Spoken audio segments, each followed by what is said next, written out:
পুঠিয়ায় সাবেক সেনা সদস্যদের সশস্ত্র দিবস পালন। রাজশাহীর পুঠিয়া উপজেলা ঝলমলে অবসরপ্রাপ্ত সেনা কল্যাণ সমিতির উদ্যোগে আলোচনা সভা ও র্যালি অনুষ্ঠিত হয়।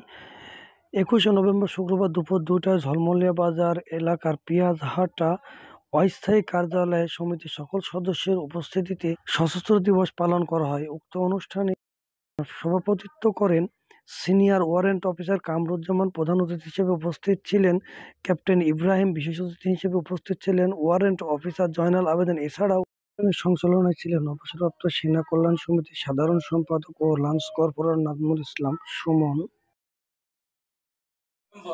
1971 সালে সেনা নৌ বিমান বাহিনী 3 বাহিনী একত্রিত হয়ে যুদ্ধ করেছিলেন। 16 ডিসেম্বরে বিজয় হয়। তো তারই উপলক্ষে আজকে যে আমাদের ঝলমলিয়া সেনা কল্যাণ সমিতি আমাদের এখানে আমন্ত্রণ করেছেন, আসলে খুবই ভালো লাগছে যে 21শে নভেম্বর সশস্ত্র বাহিনী দিবস উপলক্ষে আমরা সবাই একত্রিত হতে পেরেছি। তো আমার অবশ্য সকাল থেকে খুব মনে পড়ছিল, মানে সৈনিক জীবনের কথা, ইউনিটের কথা ছিল, মানে সৈনিক জীবনের কথা, ইউনিটের কথা, যে আজকে যদি চাকরিতে থাকতাম তো আজকে হয়তো অনেক কিছুই মানে করা লাগতো।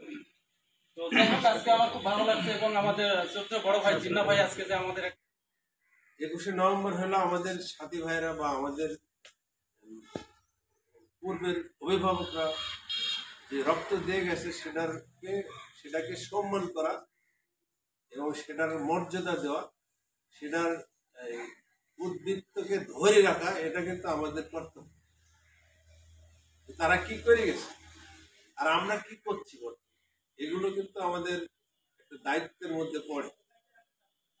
তাদেরকে শ্রদ্ধা করতে হবে, তাদেরকে স্মরণ করতে হবে। এই স্মরণের জন্যই আমাদের এই 21শে নভেম্বর উদযাপন করা। 1971 সালে দেশমাতৃকার স্বাধীনতার জন্য সেনা নৌ বিমান তারা জল, স্থল এবং আকাশপথে একসাথে যুদ্ধে ঝাঁপিয়ে পড়েছিল। তারই আলোকে এই দিনটাকে আমাদের সশস্ত্র বাহিনী একটি বিভাগ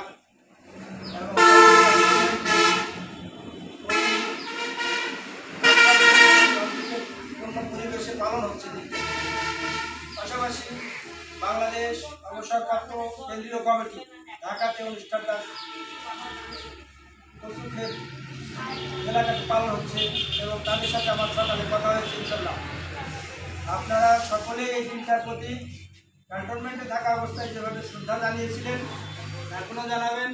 আপনার যে কোনো নিরাপত্তা এই পুঠিয়া থানা, পুঠিয়া ইউনিয়ন উপজেলা পরিষদ, আপনার ইউনিয়ন পরিষদ, সকল আইন বিভাগ এবং আপনাকে সহযোগিতা আপনি তাদের কাছে পাবেন। সকলেই আপনাকে সহযোগিতা করতে বাধ্য ইনশাল্লাহ, যদি নাকি আপনি আপনার শৃঙ্খলার জায়গাটা ঠিক রাখেন। তাই আজ এই পুঠিয়া উপজেলায় প্রায় 200 জন অবসরপ্রাপ্ত সশস্ত্র বাহিনীর সদস্য আছে। সঙ্গত কারণে তারা আমাদের কাছে আসতে পারে নাই। আমরা তাদেরকে আগামীতে একত্রে করে বড় সড় আকারে আমরা এই দিনটাকে পালন করব এবং আমরা একে অপরের পাশে থাকবো এবং সিভিল প্রশাসনকে যে কোনো কাজে করতে আমরা সহযোগিতা করবো ইনশাল্লাহ। সকল অবসরপ্রাপ্ত সেনা নৌ এবং বিমান সদস্য আমরা ঝলমলিয়া অবসরপ্রাপ্ত সেনা কল্যাণ সমিতির উদ্যোগে একত্রিত হতে পেরেছি। মহান রাব্বুল আলামিনের কাছে শুকরিয়া। এবং আজকের এই দিন সামনে রেখে আমাদের সকল সশস্ত্র বাহিনীর সেনা সদস্য, নৌ সদস্য, বিমান সদস্য যারা মৃত্যুবরণ করেছে তাদের আত্মার মাগফিরাত কামনা করছি। সশস্ত্র বাহিনী সবসময় দেশের জন্য নিবেদিত প্রাণ। আমরা আমাদের জীবন উৎসর্গ করে এই দেশের মাটি, আকাশ এবং সমুদ্র পবিত্র রেখেছি, ভবিষ্যতেও রাখবো ইনশাল্লাহ। পুঠিয়া উপজেলার যে কোনো প্রয়োজনে এই সেনা কল্যাণ সমিতি, আমরা যারা এই সমিতির সদস্য আছি তারা সবসময় প্রস্তুত। আমাদেরকে যদি কখনো পুঠিয়া উপজেলা থানা নির্বাহী কর্মকর্তা আমাদেরকে ডাকে, পুঠিয়ার ওসি সাহেব ডাকে, পুঠিয়ার মেডিকেলের টিএস ডাকে, আমরা এর আগেও সাড়া দিয়ে এসেছি, ভবিষ্যতেও দিব। এবং দেশের যে কোনো ক্লান্তি লগ্নে অবসরপ্রাপ্ত সেনা সদস্যরা সবসময় প্রস্তুত দেশের স্বার্থে। অবসর আসলে কি হয়েছে, আমাদের এখনো যদি কোনো ডাক পড়ে, আমাদেরকে যদি দেশের প্রয়োজনে কোনো জায়গায় আত্মনিয়োগ করতে হয়, আমরা সকলেই প্রস্তুত।